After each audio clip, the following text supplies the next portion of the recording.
Good morning everyone, I am Nizal Joy Makalisang and today I am going to discuss about the legend of Lam-ang or the life of Lam-ang. So first, I am going to read a summary of the legend of Lam-ang so that you will understand the story. So, Biag ni Lam-ang or Life of Lam-ang is a pre-Hispanic epic poem of the Ilocano people of the Philippines. The story was handed down orally for generations before it was written down around 1640, assumably by a blind Ilocano bard named Pedro Bucani. So here is the summary of Biag ni Lam-ang. Don Juan and his wife Lam-ang lived in Nalbuan, now part of La Union in the northern part of the Philippines. They had a son named Lam-ang. Before Lam-ang was born, Don Juan went to the mountains in order to punish a group of their Igorot enemies. While he was away, his son Lam-ang was born. It took 4 people to help Lam-ang give birth. As soon as the baby boy popped out, he spoke and asked that he be given the name Lam-ang. He also chose his godparents and asked where his father was.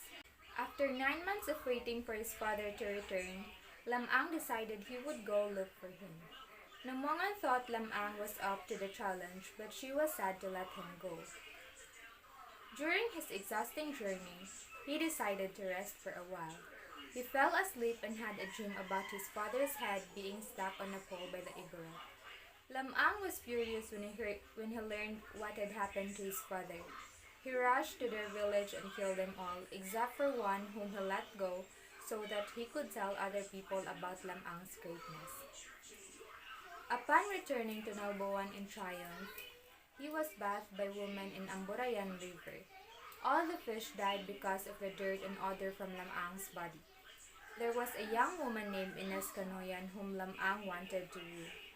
She lived in Calanatian and he brought along his white rooster and gray dog to visit her. On the way, Lam-ang met his enemy Sumarang, another suitor of Ines whom he fought and readily defeated. Lam-ang found the house of Ines surrounded by many suitors, all of whom were trying to catch her attention. He had his rooster crow, which caused a nearby house to fall. This made Ines look up. He had his dog bark and in an instant the fallen house rose up again. The girl's parents witnessed this and called for him. The rooster expressed the love of Lam-ang. The parents agreed to a marriage with their daughter if Lam-ang would give them a dowry value at double their wealth. Lam-ang had no problem fulfilling this condition and he and Ines were married. It was a tradition to have a newly married man swim in the river for the rarang fish. Unfortunately, Lam-ang dove straight into the mouth of the water monster Berkakan. Ines had Marcos get his bones, which she covered with a piece of cloth. His rooster crowed and his dog barked, and slowly the bones started to move. Back alive, Lam-ang and his wife lived happily ever after with his white rooster and gray dog. So that was the summary of the story Biag ni Lam-ang. So where does the story Biag ni Lam-ang takes place? Okay, so Biag ni Lam-ang is an epic story of the Ilocano people from the Ilocos region of the Philippines. Next, why did Lam-ang name his son Lam-ang? So Lam-ang named his son Lam-ang because after giving birth to the baby started to talk and asked if he be given the name Lam-ang. So another question, how did Lam-ang return to life? So after his death, due to being eaten by a large fish in the river, Lam-ang's bones are recovered and he is resurrected with the help of his magical pets.